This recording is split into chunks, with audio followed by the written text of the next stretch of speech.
nós vamos falar sobre o Natal. Mas talvez um Natal diferente daquele que as pessoas ultimamente, pelo menos, têm comemorado. Porque o nosso Natal não tem árvore. E o nosso Natal também não tem Papai Noel. O nosso Natal tem Jesus. Amém, queridos? E nessa manhã eu queria falar do aniversariante. Mas primeiro eu queria fazer uma ressalva para você. Só para que você entenda. Jesus não nasceu no dia 25 de dezembro. Essa foi uma data que foi estabelecida há mais ou menos 1700 anos atrás, pelo imperador Constantino, como uma data representativa para comemorar o aniversário de Jesus. Já é consenso entre os estudiosos que não foi no mês de dezembro. Alguns falam que foi no mês de abril, outros falam que foi no mês de setembro, mas definitivamente não poderia ter sido em dezembro que Jesus nasceu, porque fazia muito frio e pela narrativa bíblica, onde fala que os pastores estavam no campo, cuidando, apacentando suas ovelhas, não é uma época em que isso acontece no mês de dezembro. Então, definitivamente não é dezembro. Mas eu também não vou entrar em algumas questões aqui que cercam essa data, de pessoas que, de fato, essa foi uma data que já existia antes do calendário cristão, mas não vou entrar nesse mérito. O fato é que, se nós aceitamos comemorar o dia do nascimento de Jesus, e não do Papai Noel, no dia 25 de dezembro, eu quero falar a respeito dele. Quero falar do aniversariante. E é interessante que o que representa a vinda de Jesus para nós. Eu sei que a gente fala muito de Jesus e quase todas as igrejas, que são cristãs, cristão vem do nome de Cristo, falam de Jesus. Mas o que ele representa para você? O que o nascimento de Jesus mudou na sua vida? Que diferença isso fez? Foi apenas o calendário que passou a contar do zero, quando Jesus nasceu? Aliás, aí já começou o problema, porque se o calendário começou no dia que Jesus nasceu, que seria dia 25 de dezembro, então como que o ano termina no dia 31 e começa no dia 1º? Então, eles mesmos já entraram em confusão e falaram, não, na verdade ele nasceu uma semana depois do dia 25, por isso que o ano novo começa uma semana depois daquilo que seria a pretensa data do nascimento. Mas o fato é que a Bíblia não registra a data do nascimento de Jesus, mas registra que ele veio. E é interessante que é importante nós lembrarmos que Jesus veio, mas veio para quê? E eu estava meditando a respeito disso em casa, e olhando muitos textos, porque você sabe, são mais de 200 textos na Bíblia que falam a respeito do nascimento, da vinda do Redentor, de Jesus Cristo. Mas é interessante que o Espírito Santo me lembrou de um texto que não é necessariamente sobre o nascimento de Jesus, mas que fala da importância do nascimento de Jesus, que é talvez o versículo mais conhecido de todos nós, que é João 3,16. Você sabe João 3,16, que diz? Porque Deus amou o mundo de tal maneira que deu o seu Filho unigênito, para que todo aquele que nele crê não pereça, mas tenha a vida eterna. Interessante que não é um texto usado no Natal. Mas o Espírito Santo começou a me trazer isso. E eu acho talvez esse o texto mais precioso da Bíblia. Porque Deus amou o mundo de tal maneira. Porque Deus te amou de tal maneira. Porque um dia Deus te amou. Porque Ele te amou. Deus amou você. Tá, mas e aí? Deus me amou. O que Ele fez? Ele deu Jesus Cristo para você. O resultado do amor de Deus. é a vinda de Jesus Cristo. A vinda de Jesus Cristo, o Natal, o nascimento de Jesus Cristo é o resultado do amor de Deus por nós. Então, sabe, o Natal começa a ter outro sentido quando você compreende isso. Porque Jesus, a vinda de Jesus, o nascimento de Jesus, deixa de ser um fato alheio, um fato isolado, mas você começa a entender a vinda de Jesus como o momento em que Deus manifesta o amor por você. E Jesus, ele vem ao mundo com uma missão, com um propósito. A Bíblia fala que todo aquele que nele crê seria salvo, para que todo aquele que nele crê não pereça, mas tenha vida eterna. Mas crer em quê? Crer apenas que Jesus existiu? Porque crer que Jesus existiu, muitas religiões acreditam. Se você olhar, por exemplo, os espíritas, eles têm inclusive uma interpretação própria do Evangelho, eles consideram Jesus Cristo. Se você olhar o muçulmano, eles consideram Jesus Cristo como um profeta. Muitas pessoas que ateus, eles consideram Jesus Cristo como um grande estadista. Então não é crer apenas que Jesus existiu, mas o único crer que faz com que você salve, que você receba a vida eterna, é crer no sacrifício de Jesus Cristo pelos seus pecados. E aí nós entramos numa questão que, infelizmente, apesar de muitos cristãos confessarem isso, poucos cristãos vivem isso, como se Jesus Cristo tivesse levado sobre si os nossos pecados. Você sabe, quando o homem foi criado sem pecado, sem defeito, mas Deus, na sua perfeição e sabedoria, Ele deu a oportunidade para que o homem pudesse escolher o seu próprio caminho, deu o livre-arbítrio. E a escolha do homem foi uma escolha de transgressão, foi uma escolha do pecado, foi a escolha do caminho errado, a direção errada.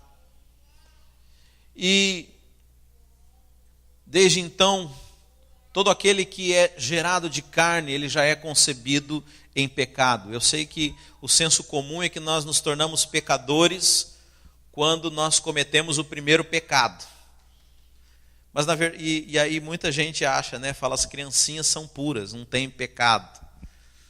O que não é verdade, porque o meu filho com 2 anos já tem muito pecado.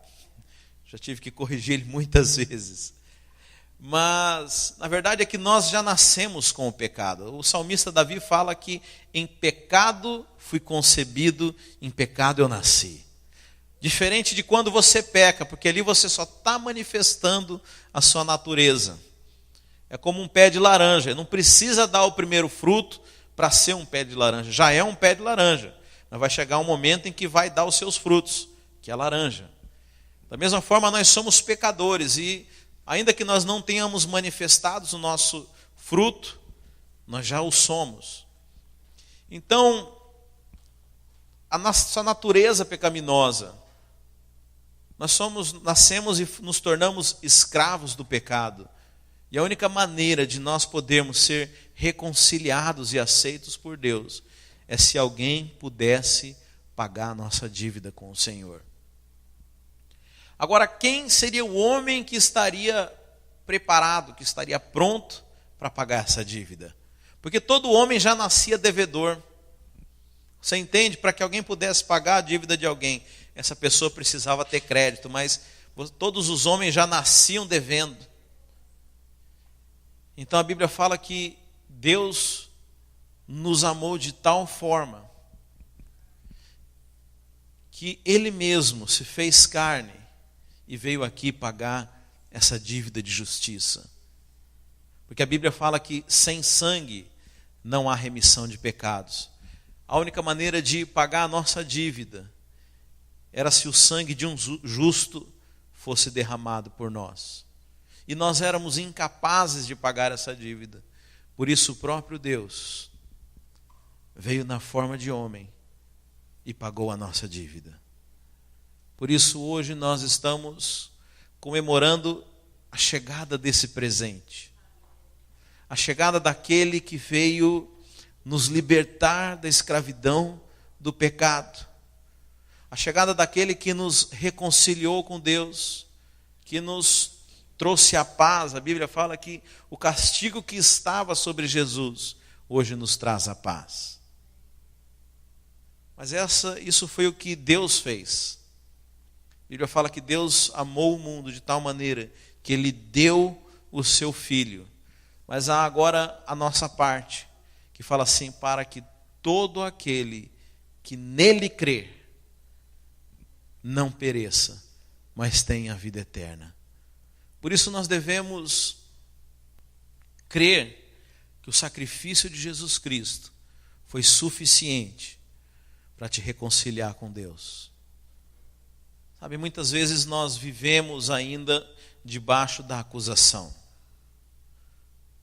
Nesse exato momento, no mundo espiritual, se nós pudéssemos enxergar essa dimensão, que apesar de invisível, ela é tão real, eu diria mais real do que nosso mundo físico. Existem batalhas espirituais e com certeza o inimigo tem trabalhado na mente das pessoas, na mente dos crentes, para dizer mentiras a respeito da sua realidade espiritual. E a Bíblia fala que o diabo ele rouba, mas o nome do diabo na Bíblia não é ladrão. A Bíblia fala que o diabo ele mente, mas o nome dele não é mentiroso. A Bíblia fala que ele destrói, mas o nome dele não é destruidor. O nome que a Bíblia dá para o diabo é acusador. Sabe, o papel do diabo é acusar os crentes. Você vai ver em Apocalipse que o diabo está dia e noite acusando os crentes. Mas aqueles que se lembram do Cordeiro, se lembram do sacrifício, esses não podem ser acusados. A Bíblia diz que nenhuma acusação há para aqueles que estão em Cristo Jesus. Sabe, nós precisamos lembrar de Jesus Cristo. E lembrar do que Ele veio fazer e lembrar do que Ele fez por nós. Jesus Cristo foi o Cordeiro que foi sacrificado para que nossos pecados pudessem ser lavados. E por isso hoje nós somos aceitos diante de Deus. Ainda que você cometa pecados, ainda que você leve uma vida com erros, com tropeços, a Bíblia fala que todos os seus pecados foram lavados na cruz. Eu quero que você entenda essa figura. Você sabe, no Antigo Testamento, as pessoas já criam em Jesus Cristo, apesar de não saberem quando Ele viria e não saberem sequer o nome dele. Mas criam porque Deus mandava que todo judeu, uma vez por ano, se apresentasse diante do sacerdote e levasse um cordeiro diante dele. E o sacerdote iria examinar aquele cordeiro, que deveria ser um cordeiro sem defeito algum. Iria sacrificar aquele cordeiro ali diante daquela pessoa. E os pecados daquela pessoa iriam ser limpos durante um ano. Tem um detalhe também que eu esqueci, que eles, antes de matar o cordeiro, aquela pessoa, aquela família, ia impor as suas mãos sobre aquele cordeiro, e os pecados daquela pessoa iriam passar para aquele cordeiro, e aquele cordeiro seria morto no lugar dela. Todo ano eles faziam isso. E, ainda que sem saber de Jesus Cristo, eles estavam profetizando que um dia, assim como João Batista disse, haveria o Cordeiro de Deus que tira o pecado do mundo. João Batista, quando avista Jesus pela primeira vez, ele fala: eis o Cordeiro de Deus que tira o pecado do mundo. É como se ele dissesse para todos que estavam, e todos que estavam ali ouvindo, eles entenderam a mensagem na hora, porque todos eles precisavam, uma vez por ano, escolher um cordeiro para si. Mas naquele momento, João Batista fala, esse foi um cordeiro não escolhido por homens, mas foi o cordeiro que o próprio Deus providenciou para tirar o pecado do mundo. O pecado foi tirado, irmãos. O cordeiro foi entregue. Deus providenciou o cordeiro para si. E o pecado do mundo foi tirado pelo cordeiro de Deus. Amém, irmãos? Jesus Cristo foi o cordeiro que Deus providenciou. E da mesma forma como acontecia, os pecados dos cordeiros, das pessoas eram levadas sobre os cordeiros, assim mesmo aconteceu com Jesus. Mas é interessante que o sacerdote, quando ia fazer essa cerimônia, ele não se importava com o pecador. O que se importava naquele momento era o cordeiro. Se você olhar na lei que foi dada por Moisés, o sacerdote ele devia examinar não o pecador, mas o sacerdote examinava o cordeiro. Se o cordeiro tinha defeito ou não, não era a pessoa que levava o cordeiro que era examinada, mas era sim o cordeiro que era examinada. Sabe, Jesus Cristo é o cordeiro. Sabe, não importa você mais, importa quem é o seu cordeiro. Deus não está olhando para você, Deus está olhando para o seu cordeiro. O seu cordeiro tem defeito? Não, se o seu cordeiro não tem defeito, a sua oferta foi aceita, os seus pecados foram lavados, você está purificado pelo sangue desse cordeiro. Sabe, o Natal representa isso. O Natal representa a chegada do Cordeiro de Deus. O momento em que Deus resolve, a Bíblia fala que ofereceram um sacrifício único, de uma vez por todas, para que todo o pecado seja aniquilado. Jesus Cristo veio para isso. Jesus Cristo veio para morrer por você. Assim como aquele cordeiro que ele desde cedo, ele já tinha um destino, ele já tinha um propósito, que o melhor cordeiro, ele era separado para que ele pudesse ser sacrificado. Jesus Cristo já nasceu com uma missão de ser sacrificado e entregue por nós. Sabe, o Natal é isso. Natal é o presente de Deus para nós. Porque Deus amou o mundo de tal maneira que Ele nos deu o seu Filho. Quando que Ele nos deu? Nos deu nessa data. Nessa data nós deveríamos comemorar o dia em que Deus enviou o seu Cordeiro para nos fazer livres, para nos dar acesso ao Pai, para que nós pudéssemos nos conectar com Deus. Sabe, é uma data para nós lembrarmos daquilo que Deus fez por nós. Quando nós ignoramos o sentido verdadeiro do Natal, nós estamos desprezando a verdade, nós estamos desprezando aquilo que Deus fez por nós, estamos ignorando uma realidade espiritual. Sabe, nós precisamos crer no Cordeiro de Deus, para que todo aquele que nele crê não pereça. Sabe, porque muitas pessoas têm perecido, porque têm se esquecido do Cordeiro de Deus. E quando eu falo perecer, irmãos, não é apenas morrer, mas muitas pessoas têm perecido com doenças, muitas pessoas têm perecido com problemas dessa vida, muitas pessoas têm perecido nos seus relacionamentos, na sua alma, porque não têm crido no Cordeiro de Deus. Porque ainda estão debaixo de acusação, estão debaixo do efeito do pecado, porque se esquecem que o pecado já foi pago, a dívida já foi saldada. Ah, pastor, mas eu ainda vejo muitos problemas, eu ainda vejo muitas questões, ainda vejo doença, ainda vejo enfermidade, ainda vejo problemas. Você sabe, o acusador ou o cobrador dessa dívida, ele vai continuar batendo na sua porta. Mas é você que escolhe se você vai pagar ele ou não. A Bíblia fala que o inscrito de dívida, você sabe, nós tínhamos um inscrito de dívida, foi pregado na cruz.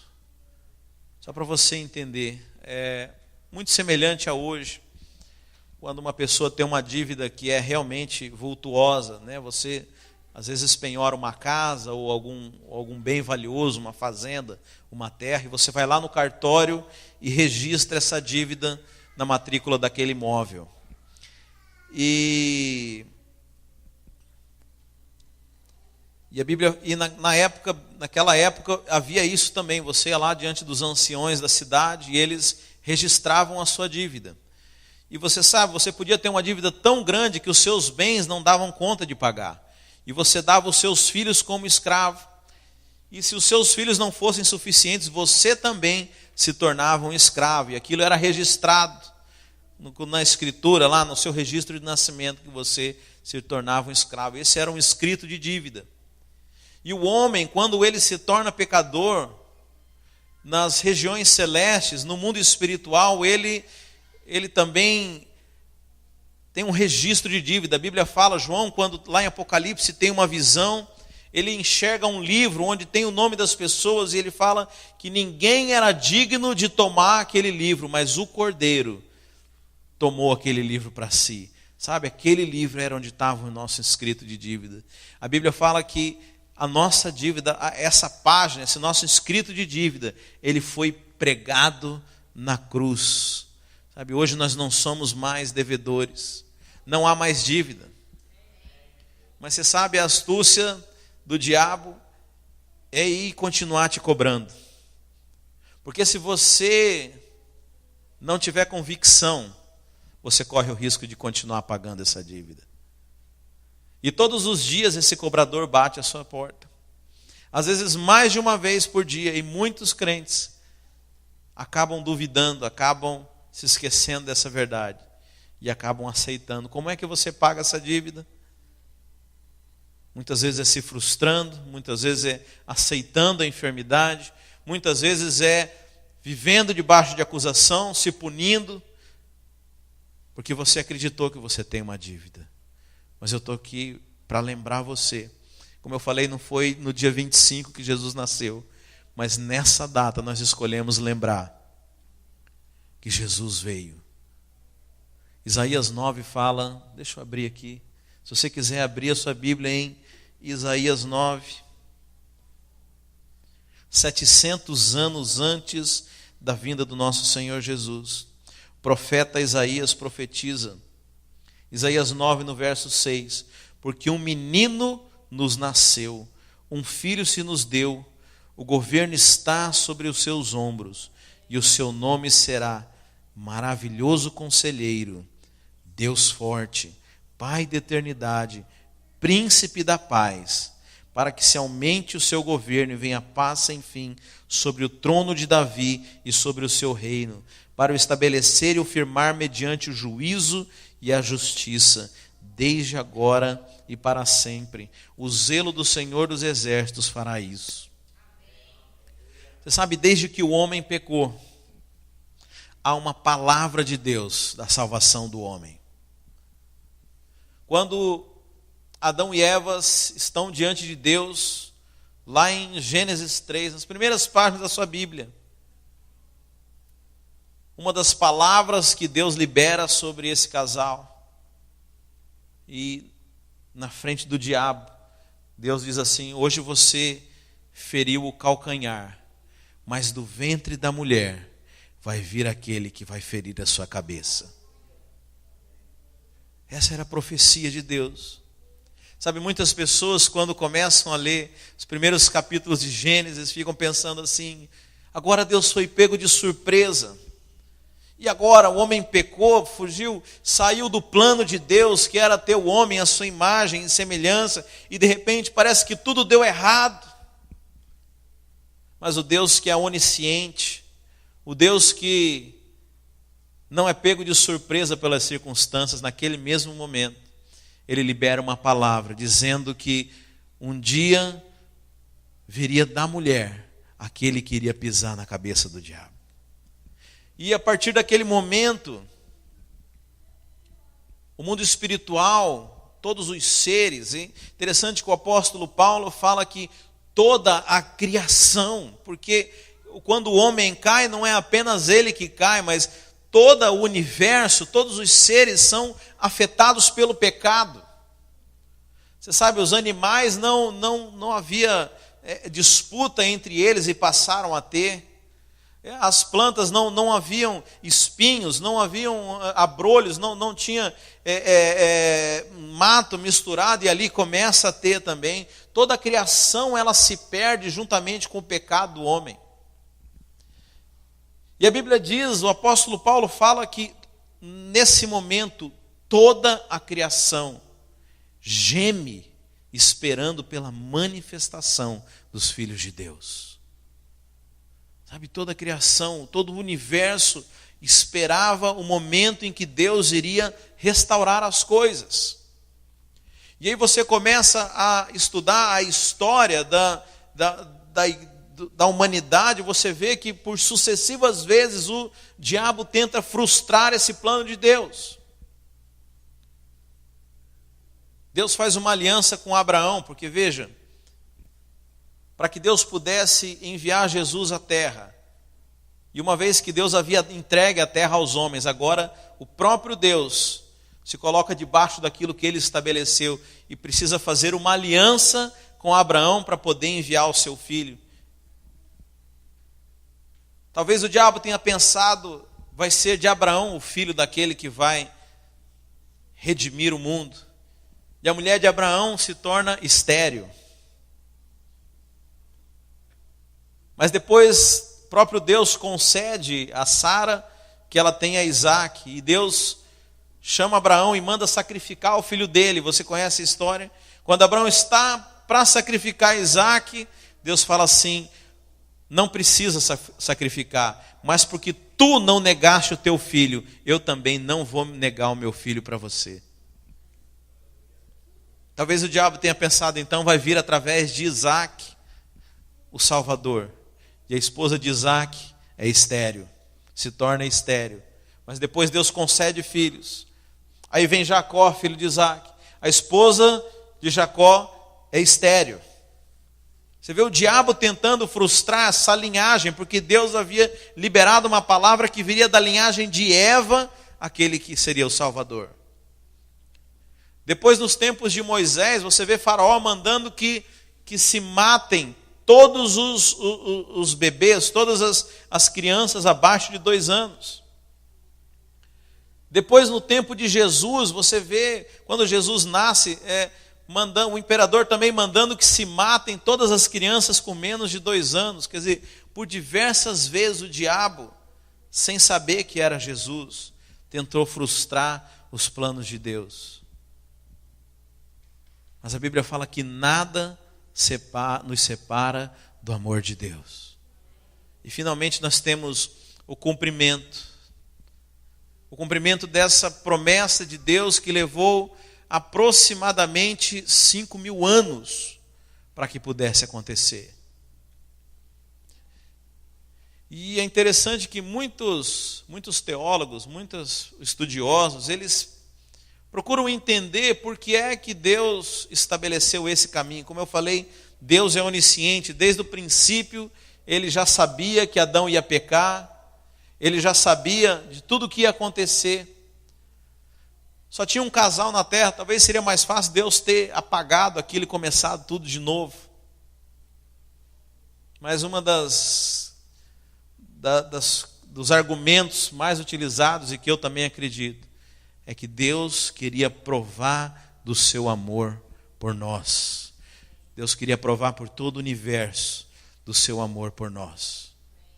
Por isso ele escolheu um caminho que levou 5.000 anos. Quantos profetas falaram de Jesus Cristo? Aliás, o próprio Deus, quando Adão e Eva pecam, ele já fala de Jesus Cristo. A Bíblia fala que Adão havia tentado fazer roupas para se descobrir o que estava nu, e havia tentado fazer roupas para si com folhas. Isso fala do esforço humano nosso, fala da nossa tentativa de nos apresentarmos diante de Deus como justos. Mas o homem não consegue. E a Bíblia fala que Deus então mata um animal e pega as suas peles, então provavelmente foi um cordeiro, porque eram usadas peles de cordeiro para fazer roupa. E pega a pele daquele cordeiro e veste Adão e Eva. E aquele cordeiro, e é interessante que a Bíblia fala que Jesus morreu desde o princípio. Eu creio que simbolicamente aquele cordeiro era Jesus Cristo, que já estava morrendo no lugar de Adão e Eva, e cujas vestes cobriam a nudez deles. Por isso que a Bíblia fala que hoje nós nos revestimos de Cristo, porque o cordeiro morreu e hoje nós vestimos as suas roupas. De modo que Deus, quando olha para o homem, quando olha para mim e para você, Ele não enxerga mais a nossa nudez, mas Ele enxerga Cristo, as peles de Cristo, encobrindo o nosso pecado, encobrindo a nossa vida. Sabe, e hoje nós celebramos isso, celebramos a vida de Deus, que o Filho de Deus que nos traz essa paz.